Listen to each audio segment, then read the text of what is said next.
8h30. Bretagne 5, l'invité du 7-9. Et ce matin, deux invités au micro de la matinale. Georges Sanson, militant La France Insoumise de Saint-Brieuc, et Valérie Desnaud, membre du collectif citoyen, qui est avec nous également. Merci d'être venus tous les deux jusqu'au micro de la matinale. On va tout de suite, j'allais dire, rentrer dans le vif du sujet. Aujourd'hui, c'est une journée de grève, mouvement social, grève. Alors, on dit des fonctionnaires, mais pas seulement des fonctionnaires finalement. C'est la fonction publique, effectivement, qui a lancé ce préavis de grève. Je me tourne vers Georges Sanson. Préavis de grève. Qui écoute encore les grévistes aujourd'hui? Je me fais un peu provocateur. Bien, tout d'abord, bonjour et merci de l'invitation. Alors, aujourd'hui, effectivement, c'est une journée de revendicative. Hein. C'est une journée où les travailleurs du public, du privé, sont appelés à descendre dans la rue pour défendre leurs droits, contre toutes les attaques qui ont lieu depuis plusieurs années sur les acquis sociaux, sur les retraites. Bon, on le voit en ce moment. Hein, on veut faire passer l'âge de la retraite. On parle de 64, de 65 ans. On parle même de 67 ans. On parle même de 67 ans. Certains polémistes, entre autres. Donc c'est vrai que c'est toujours un sujet que les gouvernements successifs remettent sur la table avec le vieil argument de dire puisqu'on vit plus longtemps, on travaille plus longtemps. Mais c'est oublier que si on vit plus longtemps, c'est parce qu'on travaille moins longtemps et que les gens sont plus en forme. Donc faire travailler les gens jusqu'à 67 ans, alors qu'il y a 7 millions de personnes qui sont sans emploi, c'est quand même assez aberrant comme politique. Après, il y a des attaques sur la réforme du chômage qui va mettre dans la précarité beaucoup plus de gens en supprimant l'accès au droit au chômage, en baissant les revenus. Donc c'est tout un tas de politiques qui s'inscrit dans des régressions sociales et dans une forme autoritaire. Donc je pense que les travailleurs ont intérêt à défendre leurs droits aujourd'hui. Voilà, je me faisais un peu provocateur en commençant. Hein. Je disais qui écoute encore les grévistes parce qu'un président de la République l'a dit un jour. On va parler aussi du collectif. Alors, je le disais en commençant, Valérie Desnaud, hein, vous êtes membre du collectif citoyen. Bonjour, merci d'être venu au micro. Bonjour, merci. De la matinale. Est-ce qu'on peut dire un mot de ce collectif citoyen? Oui, c'est un collectif qui s'est créé contre l'instauration du pass dit sanitaire. Et de tout ce qu'il implique. Donc, par rapport aux travailleurs, la suspension des personnes qui ont l'obligation d'être vaccinées et qui ne le sont pas encore, et leur licenciement à partir du 15 novembre, puisque c'est dans le texte de loi. Et puis, plus généralement, ce sont des interdictions d'aller à droite et à gauche, mais uniquement sur des choses bien précises et qui ont toujours lieu autour des loisirs. Et qui donc maintenant concernent aussi les enfants de plus de 12 ans et 2 mois. Donc, impossibilité d'aller à la piscine, d'aller faire du sport en dehors de l'école, d'aller à la médiathèque, retirer des livres, de faire des sorties scolaires hors l'enceinte de l'établissement. Oui, enfin, en général, les sorties scolaires, c'est hors l'enceinte de l'établissement, de prendre le TGV, enfin, tout un tas de choses. Selon vous, une grande privation de liberté, finalement? Oui, mais le plus choquant, en fait, c'est qu'en fait, ce qui est QR codé, ce sont toujours des objets. Et en fait, nous donner un QR code, c'est un petit peu nous ramener, nous-mêmes, humains, au rang d'objet. Et ça, franchement, je pense que la technologie est capable de le faire, mais c'est s'acheminer vers quelque chose qui est un peu dangereux. C'est un modèle de société qui vous fait peur? Oui, c'est un modèle de société qui fait peur. Et c'est plutôt très, très vicieux de l'avoir lié avec une obligation vaccinale. Je ne dis pas son nom. Voilà. Parce que le vaccin, pour vous, chacun doit être libre, doit choisir? Oui, le vaccin, franchement, c'est quelque chose d'individuel. Si on se sent en danger, on se fait vacciner. Si on ne se sent pas spécialement en danger, on peut avoir un autre avis. Personnellement, je ne suis pas du tout... je ne suis pas médecin, je ne suis pas scientifique, donc je n'ai rien à dire sur le vaccin. Non, voilà, c'était pour bien expliquer aux auditeurs que finalement, vous êtes pour le choix personnel. Voilà. C'est deux choses, pour moi, c'est deux choses qui sont indépendantes, mais les avoir liées, ça empêche vraiment le débat. Ce modèle de société, Georges Sanson, il vous fait peur à vous aussi, ou plus largement, si on élargit à la France insoumise? C'est un modèle de société où c'est une société de contrôle permanent, où un citoyen normal est amené à contrôler un autre citoyen.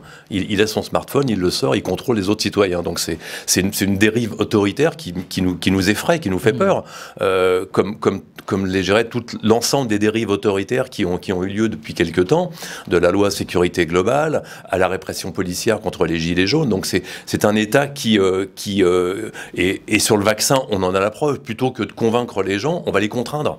On va les contraindre sur des mesures dites sanitaires. Le pass dit sanitaire. Qu'est-ce qu'il a de sanitaire? Je veux dire, il y a des absurdités où les gens peuvent s'entasser dans les RER ou dans les supermarchés, mais n'ont pas le droit de prendre le TGV parce que c'est du loisir.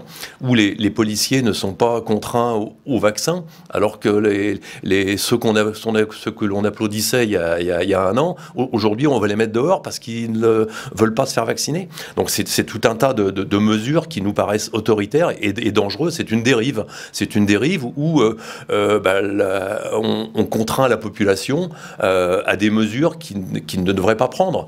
Pourquoi est-ce qu'un serveur de restaurant avec son smartphone va nous contrôler? Voilà. On a une société qui est très fracturée aujourd'hui. On arrive sur des échéances électorales. On va en dire un mot évidemment tout à l'heure. Tout est politique, il faut bien le dire. On a une société très fracturée où on voit une forme d'intolérance ou d'intolérance au pluriel qui monte. On voit... il s'agit d'aller sur les réseaux sociaux lorsqu'ils fonctionnent, c'est pas toujours le cas, et de voir un petit peu ce qui se passe et des invectives et des colères. Est-ce que c'est là aussi quelque chose qui est de nature à vous inquiéter? Je sais pas qui veut répondre. Cette fracture de la société, Valérie Desnaux.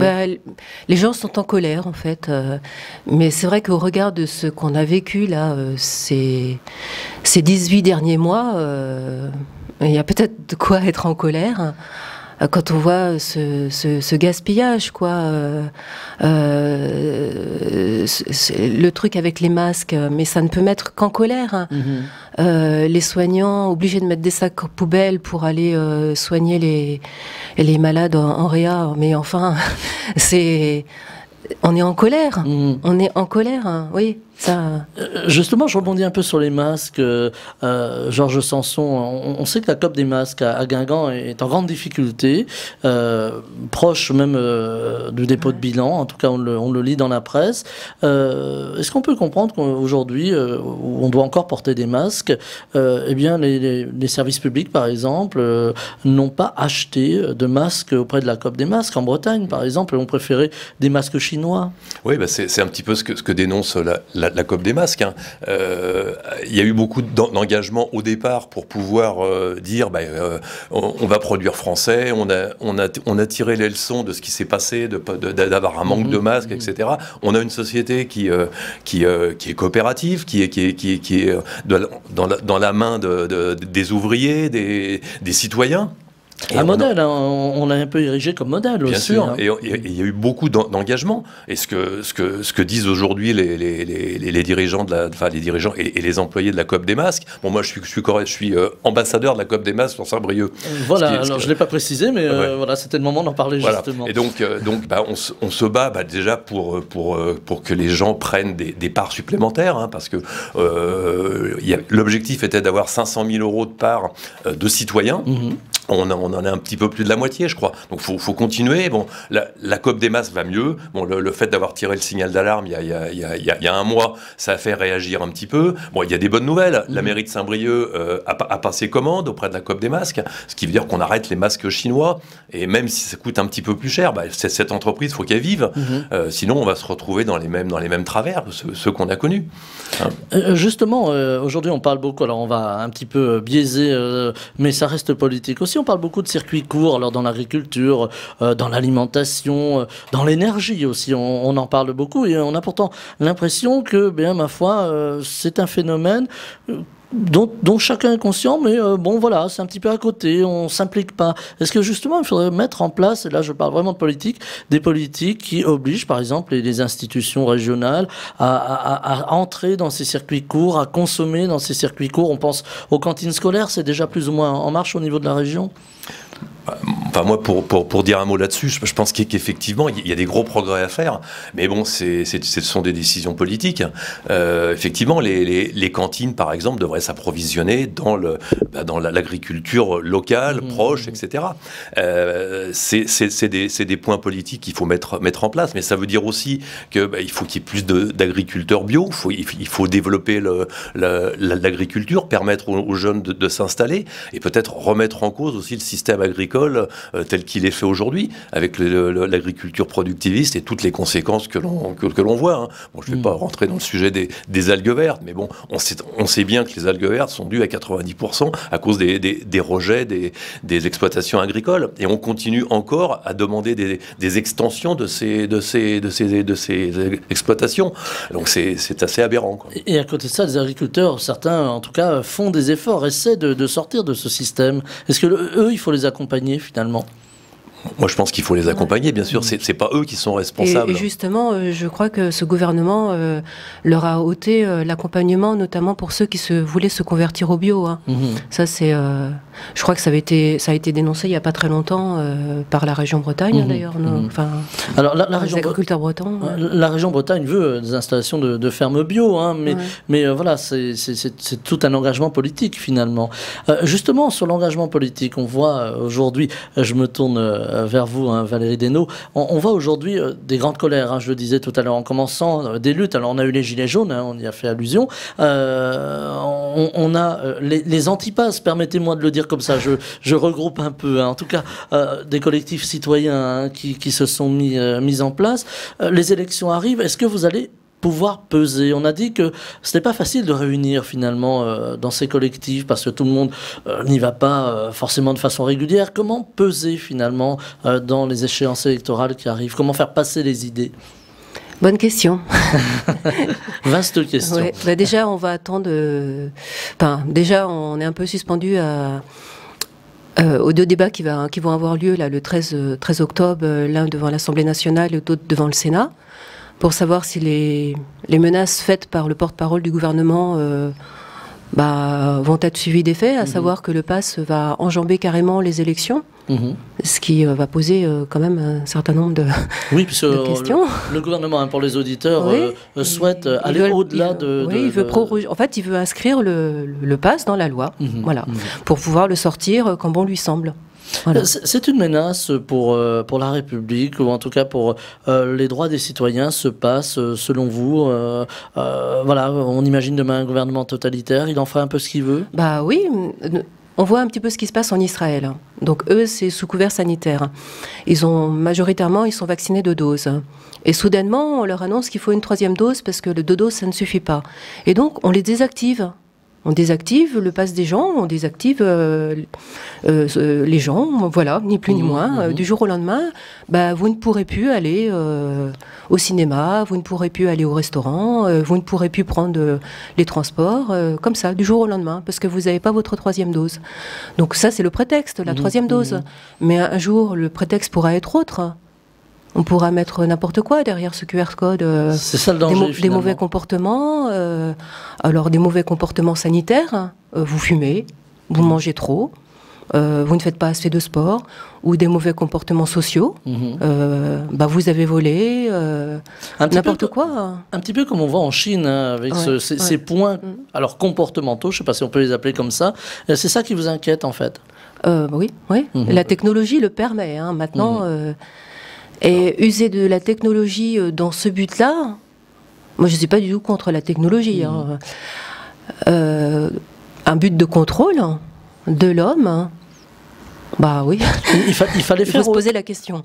Il fallait faire autrement finalement, plutôt que d'utiliser un pass sanitaire. Là, on en est avec le pass sanitaire à presque être comme avoir son permis de conduire ou sa carte d'identité dans la poche. Bientôt, on va vous demander est-ce que vous avez votre pass sanitaire. À brûle pour point, on peut le demander. Alors, est-ce qu'on aurait pu faire autrement? Oui, comme le disait Valérie, chacun est libre de se faire vacciner ou pas. Et ce qu'on pense, c'est qu'il vaut mieux convaincre les gens que la vaccination est une bonne chose. On est convaincu que dans le passé, il y a eu des vaccinations qui ont été utiles. Aujourd'hui, les gens sont dans le doute. Alors, on peut comprendre qu'ils soient dans le doute, vu le lot de mensonges auquel on a eu droit. Valérie parlait des masques, des blouses, sur les tests. Les tests n'étaient pas utiles, les masques n'étaient pas utiles. Sur le pass sanitaire, il y a quelques mois, Emmanuel Macron déclarait que le pass sanitaire, il était hors de question qu'il puisse empêcher les gens d'aller au ciné, d'aller au restaurant et d'autres choses. C'est pas vrai, ça change. Le pass sanitaire devait être mis en place jusqu'au 15 novembre. On nous parle maintenant, comme on l'évoquait, jusqu'au mois de juin. Donc, effectivement, c'est inquiétant. C'est inquiétant, cette dérive autoritaire, de contrôle permanent. On passe dans une société un peu de 1984, quoi, où on est surveillé de tous les côtés. Voilà, tout à fait. Le fameux Big Brother, on le convoque ce matin. Est-ce qu'il y a eu aussi une mauvaise communication du gouvernement, finalement? Est-ce qu'il n'y a pas eu beaucoup de tâtonnements qui sont arrivés successivement dans cette crise, dans cette longue crise? Tâtonnement, mensonge, déni de la pandémie dans un premier temps. On avait toutes les armes pour la combattre, etc. La démission d'Agnès Buzyn, il y a eu beaucoup de choses qui ont entaché et entamé la confiance des Français. Aujourd'hui, on est dans un contexte politique compliqué. Je le disais, les élections arrivent. Comment faire passer les idées, il y a ça aussi. Et puis, il y a le contexte politique. On voit que la gauche peine à réunir. Madame Hidalgo est créditée de 5,5% d'intention de vote. On voit que la droite est un petit peu mieux lotie, mais là aussi, il n'y a pas forcément de candidats qui se détachent, par Xavier Bertrand, qui essaie de se mettre un petit peu en avant, et Valérie Pécresse. On a le sentiment aussi que les extrêmes montent. On entend beaucoup Madame Le Pen et Monsieur Zemmour qui s'invite, là on le cite assez souvent sur cette antenne, mais qui s'invite dans cette campagne alors qu'il n'est lui-même pas candidat pour l'instant. Est-ce que c'est l'un et l'autre de nature à vous inquiéter, la tournure des choses, des événements? Moi, ce qui m'inquiète surtout, c'est le nombre de gens qui disent qu'ils n'iront pas voter. Voilà. L'abstention. L'abstention, ça, on le voit d'élection en élection. Voilà, les gens baissent les bras. Les gens baissent les bras. Et ça, c'est un vrai problème.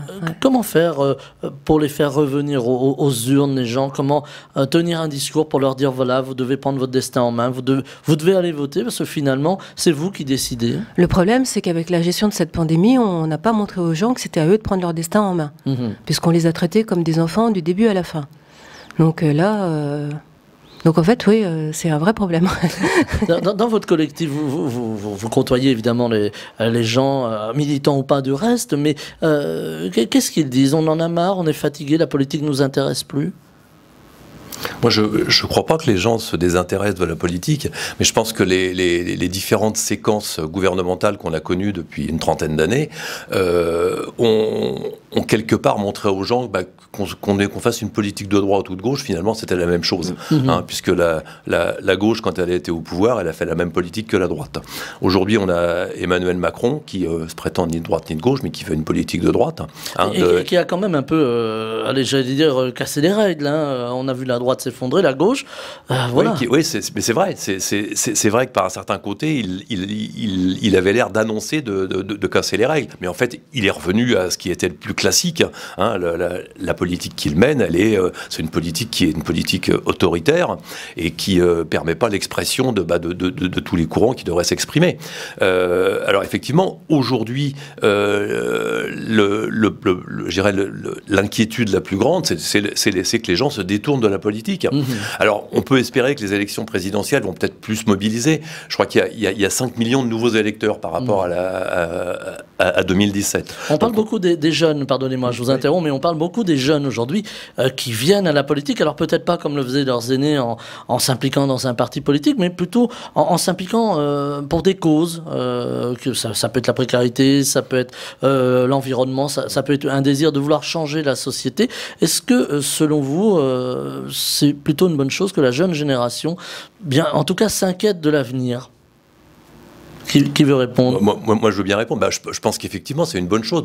On le voit dans les marches pour le climat. On le voit qu'il y a des mobilisations de jeunes sur Saint-Brieuc pour défendre des sans-papiers. C'est vrai que les jeunes ont ces causes-là au cœur, hein, et on ne peut que s'en féliciter. C'est peut-être aussi une autre façon de faire de la politique. Peut-être que la façon ancienne où les gens s'engageaient à vie, étaient disponibles tous les jours pour pouvoir militer, c'est peut-être plus ça maintenant. C'est peut-être une façon plus citoyenne de s'engager. Et on ne peut que s'en féliciter. Je pense que c'est la façon dont les choses évoluent. Et je pense que nous, sur la France Insoumise, notre souci, c'est d'aller chercher ceux qui ne votent pas et dont l'intérêt, c'est d'aller voter pour un programme qui pourra faire changer les choses vraiment. Il faut remettre de l'humain, de l'humanisme, allais-je dire, dans la politique. Vaste question, là aussi. Ah, vaste question. L'humanisme, ça devrait être la porte d'entrée de la politique. Hein, je ne sais pas, si l'engagement qu'on peut avoir dans un collectif citoyen, c'est de se retrouver ensemble parce qu'on a des idées en commun. On ne pense pas tous pareil. Hein, on n'a pas une pensée unique. Et dans les mouvements politiques, celui auquel j'appartiens, on n'a pas une pensée unique. On a des gens qui viennent d'horizons différents. Et je pense que l'intérêt, c'est de pouvoir confronter les idées et puis d'aller dans le même sens tous ensemble. Là, sur le collectif contre le pass sanitaire, notre objectif, c'est de ne pas tomber dans un autoritarisme et de faire en sorte qu'il y ait une prise de conscience des gens que si on continue comme ça, la dérive, elle peut être très grave. Et justement, en parlant d'humanisme, le contraire de l'humanisme, pour moi, c'est le QR code. Voilà. Est-ce que, des fois, j'imagine que vous discutez avec des gens qui ne sont pas de votre avis, est-ce qu'on vous dit, oui, mais vous êtes anti-vax, est-ce que vous êtes obligé de resituer finalement, souvent? Oui, souvent, oui, c'est... En fait, il y a une confusion qui a été soigneusement entretenue entre anti-pass et anti-vax. Donc vous êtes anti-pass, on est bien d'accord. Oui, Alors, on a vu Florian Philippot venir à Saint-Brieuc, Florian Philippot, le leader des Patriotes, et s'approprier un petit peu un petit peu la zone grise du mouvement, c'est-à-dire les anti-pass d'un côté, les anti-vax de l'autre. Est-ce que là aussi, il y a une discussion entre les gens qui ne sont pas du même avis, mais qui pensent, qui sont pas du même avis, mais qui pensent la même chose? C'est-à-dire qu'ils sont anti-vax, mais certains vont peut-être aller vers M. Philippot, d'autres vers d'autres formations. Je pense qu'à Saint-Brieuc, derrière M. Philippot, il y avait des gens... qui allait derrière M. Philippot parce qu'il était là contre le pass. Voilà. Mais il ne savait pas du tout que c'était Philippot. Philippot, à mon avis, il avait besoin d'une cause opportune. Et celle-ci l'a été. Il était seul sur le créneau. Donc il s'en est emparé. Mais c'est vrai qu'il y a beaucoup de gens, je ne sais pas ce qu'ils allaient faire là-dedans. Pour nous, il y a quand même une ligne rouge à pas franchir, à participer à des rassemblements appelés par l'extrême droite. On a quand même des valeurs qui sont complètement différentes et on peut pas faire semblant parce que aujourd'hui, sur peut-être une cause, on a peut-être à peu près le même avis, mais sur tout le reste, on ne l'a pas. On ne l'a pas sur l'accueil des étrangers. Hein. Je rappelle que M. Zemmour et ses amis, M. Philippot, sont de la même branche. Hein. Ils veulent mettre dehors les étrangers. Donc c'est pas du tout notre conception de la fraternité. On a vu ce débat entre M. Zemmour justement et Jean-Luc Mélenchon, leader de la France Insoumise. Débat combatif entre les deux hommes. Alors on va pas refaire le film comme l'on dit. Mais est-ce que vous l'avez regardé déjà ce débat? Vous l'avez vu? Moi je l'ai regardé. Et qu'est-ce que ça a appelé comme réflexion de votre part? Je pense déjà que c'est un débat qui a eu une grande audience. Je crois que sur le nombre de téléviseurs ouverts, ça devait être 4 millions, mais le nombre de personnes... 3,8 millions, je crois, voilà. Exactement. Donc il y a eu du replay, etc. Donc je pense que les gens étaient intéressés pour voir un petit peu quels étaient les arguments. Moi, effectivement, j'ai un peu le parti pris de dire que Jean-Luc Mélenchon a démonté quand même pas mal des arguments d'Éric Zemmour. Zemmour, hein, sur et Éric Zemmour n'a même pas été jusqu'au bout de ses arguments, hein, contre les femmes qui avaient un cerveau différent des hommes, contre l'avortement, Ça fait sourire Valérie Desnos, hein, je le dis pour nos auditeurs qui ne nous voient pas.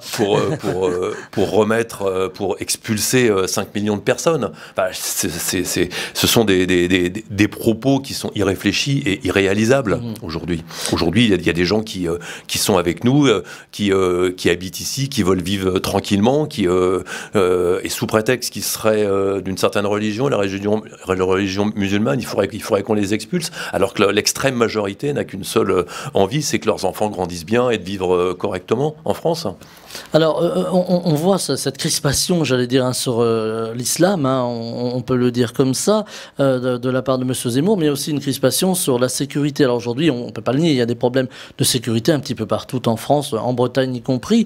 Est-ce que vous regrettez que les partis traditionnels, à une autre époque, on peut imaginer la droite et la gauche, les différents partis, ne se soient pas emparés de cette question de la sécurité, du mieux vivre, on pourrait dire? Alors, pour répondre brièvement, c'est un sujet qui est assez vaste, la sécurité. Parce qu'il y a la sécurité physique, mais aussi, est-ce que la sécurité de l'emploi, il y a toute forme de sécurité qui met en cause, le bien vivre des gens. Alors, monter en épingle certains quartiers où effectivement il peut se passer quelque chose, on ne peut pas le nier, mais comme si c'était une règle générale, je pense que c'est excessivement abusif.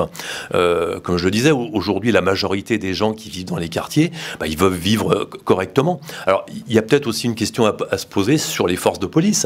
Est-ce qu'elles sont bien utilisées ? Il y a des forces de police qui sont peut-être plus aujourd'hui employées à faire des contrôles pour la drogue, des choses comme ça. Peut-être qu'il faudrait aussi les recadrer et faire en sorte qu'on ait une police républicaine plus gardien de la paix que répressive. Il y a aussi la perception de la police. Bon, comme on le disait, les violences policières, ça laisse des traces aussi. On va devoir se quitter, il nous reste une petite minute, ça va très vite hein, le matin. Quelles sont les prochaines échéances pour le collectif par exemple? Là, tout de suite, à 11h. Voilà, alors oui, tout à fait, aujourd'hui. Une manifestation. Là, je voyais un petit peu plus à long terme, hein, j'allais dire, donc même pour l'implication dans les élections, vous allez militer? Moi, personnellement, j'ai décidé de m'impliquer pour la campagne électorale. Parce que ça me chagrinerait quand même qu'on ait un Trump, un Trump identique ou un Trump différent, et repartir pour 5 années de Macronie, oui, ça me chagrinerait aussi beaucoup. Donc, vous allez vous impliquer plus vers la France Insoumise? Oui. Voilà, je dis sous le contrôle de Georges Sanson hein, qui est avec nous. Voilà, on va devoir se quitter. Un dernier mot? Oui, juste un petit mot. Bon, le collectif se réunit tous les samedis à 12h30 dans la cour du musée de Saint-Brieuc. Donc on invite les briochins et tous ceux qui sont sur le secteur à nous rejoindre. Voilà, et c'est bien Georges Sanson et non pas Roger comme je vous ai rebaptisé. Pardonnez-moi. Georges Sanson, donc militant La France Insoumise, Saint-Brieuc, et Valérie Desnos, membre du collectif citoyen, étaient nos invités ce matin. Ils sont venus en direct au micro de Bretagne 5 dans la matinale. Je les en remercie. Je vous souhaite à tous les deux une très belle journée. Merci. Bretagne 5 matin, le 7-9, Stéphane Hamon.